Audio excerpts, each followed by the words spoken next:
वर्तमान में भी सांसद हैं भाई सुरेश शेटकार जी, हमारे एआईसीसी के सचिव और साथी भाई संपत जी, जिला कांग्रेस कमेटी के सम्मानित अध्यक्ष भाई मोहन रेड्डी जी, लक्ष्मीकांत जी और अनिल भाई, सुनील रेड्डी जी, विनय रेड्डी जी, प्रदेश कांग्रेस कमेटी के तमाम साथी पदाधिकारीगण, अजमत भाई, वेंकट जी, राजीव जी, नरेश भाई, भूपत रेड्डी जी हमारे विधायक और हमारे साथी रहे, मेरे साथ 2022 के पदयात्रा में भी साथ में चले, और हमारे तमाम बहुत सारे साथीगण उसमें रहे। हाँ वो तो बोल दिए, वो आज हमारे साथ सुबह से श्रमदान में भी थे। हमारे सभी मंडल के अध्यक्षगण, माताओं बहनों, बहुत देर से बहनें भी यहाँ पर उपस्थित हैं, भाइयों, साथियों, बुजुर्गगण और मीडिया के बंधुओं, मंच पर उपस्थित अन्य सभी पदाधिकारी साथियों, फ्रंटल ऑर्गेनाइजेशन और डिपार्टमेंट के अध्यक्ष और साथीगण, और अभी पिछले 2-3 दिन से साथ में पैदल यात्रा में चल रहे सभी साथियों, सभी सम्मानित यहाँ पर उपस्थित कार्यकर्तागण, सबसे पहले मैं आप सबका बहुत बहुत धन्यवाद करती हूँ।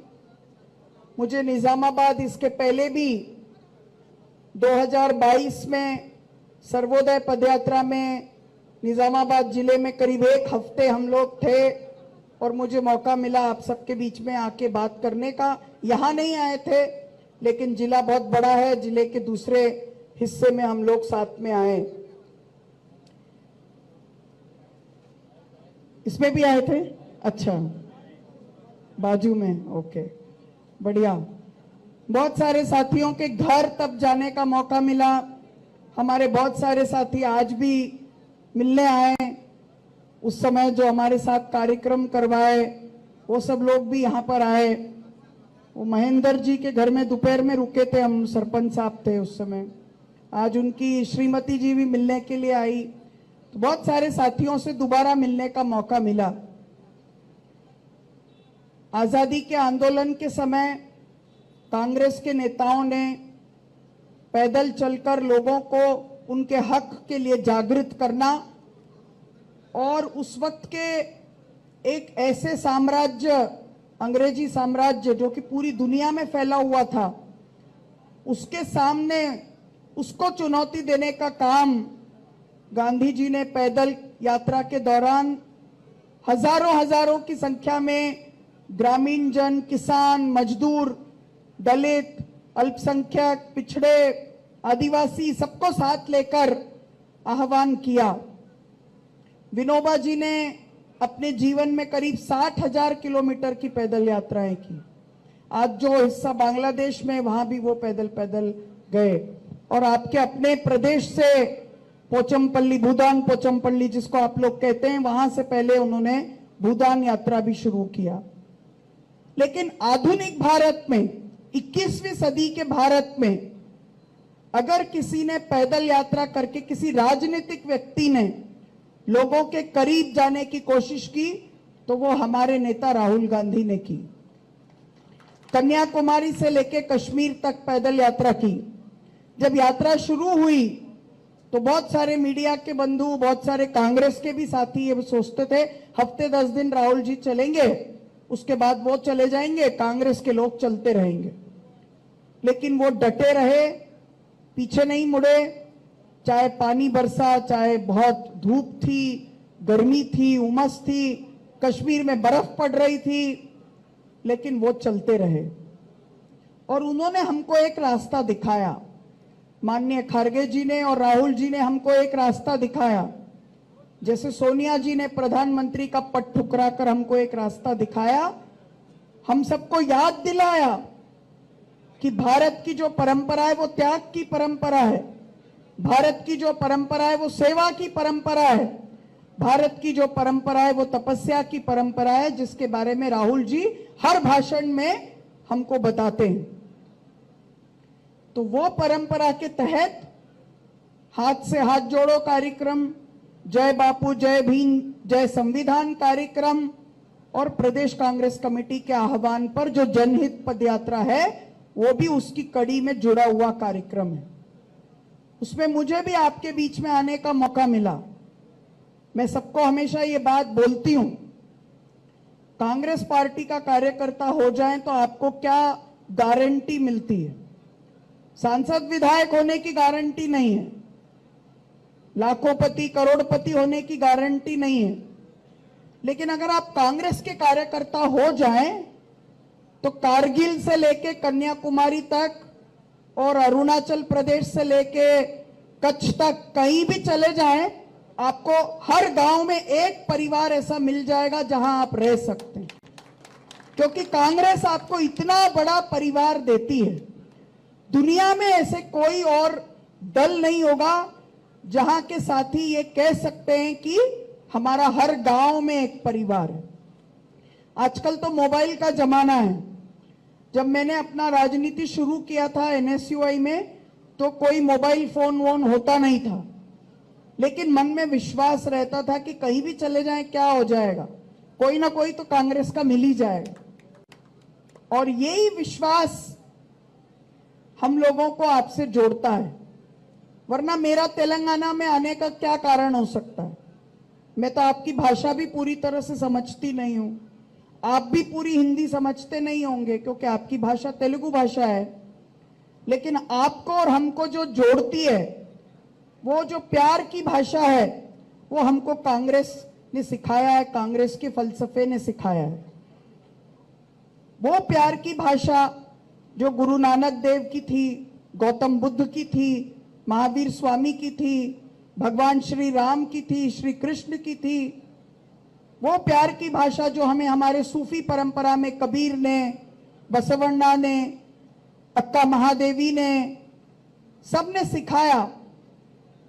जो संत सेवालाल की पूजा यहां पर होती है, लंबाड़ा समाज के लोग उनको मानते हैं, उन्होंने सिखाया।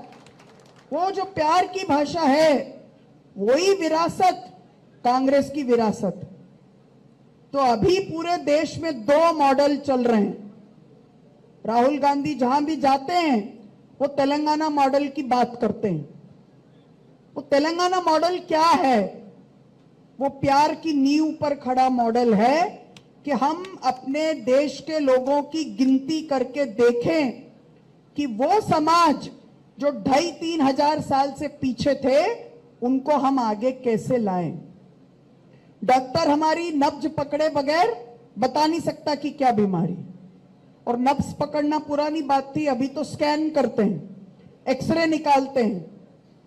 ये जो तेलंगाना जाति जनगणना हुई है वो साइंटिफिक तरीके से 88 करोड़ पेपर लेके आपका और हमारा प्रदेश का एक्सरे हुआ है कि कौन कितना पीछे है, किसको हमको आगे लेकर जाना है।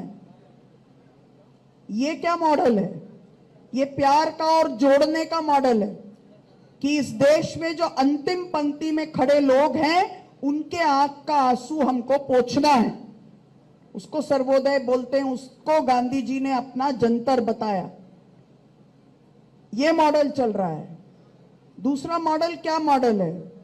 अभी जो हम बिहार में देख रहे हैं, चुनाव आयोग ने एक एक्सरसाइज कराया, उसके अंतर्गत बिहार के वाजिब नागरिक और वोटर ऐसे 65 लाख लोगों को वोट डालने के अधिकार से ही महरूम कर दिया। ये तोड़ने का मॉडल है, नफरत का मॉडल है, इंसान को इंसान से बांटने का मॉडल है, बुलडोजर का मॉडल है। और इस मॉडल के सामने जो तेलंगाना का सबको जोड़ने का मॉडल है, सामाजिक न्याय का मॉडल है, उसको लेकर हम पूरे देश में कैसे जाएं, इसके लिए हम लोग जंतर मंतर जा रहे हैं।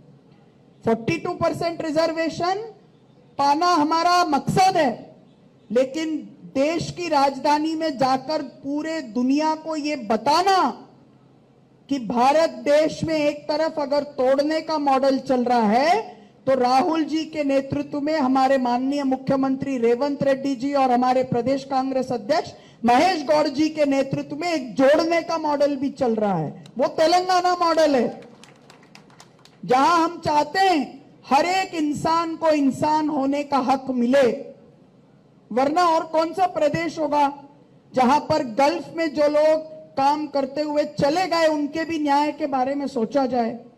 किसी दूसरे प्रदेश में यह नहीं हो रहा है। यूपी और बिहार से सबसे ज्यादा लोग बाहर देश में छोटा मोटा काम करने के लिए जाते हैं, वहां ये योजना नहीं है। तो पूरी दुनिया में संदेश देने के लिए हम नई दिल्ली जा रहे हैं 5, 6 और 7 तारीख को, इसलिए कि देश के नागरिकों को अब चुनाव करना पड़ेगा कि वो कौन से मॉडल के साथ चलना चाहते हैं। क्योंकि देश में अगर लोकतंत्र को मजबूत करना है तो तेलंगाना मॉडल अपनाना पड़ेगा।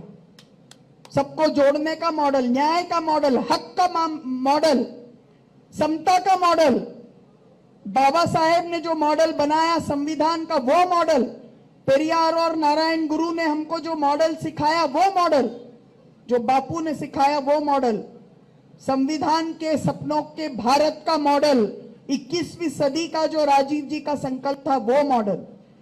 और दूसरा मॉडल जो नागपुर से निकलता है आरएसएस के मुख्यालय से, कि देश के नागरिक को नागरिक ही मत समझो, गरीब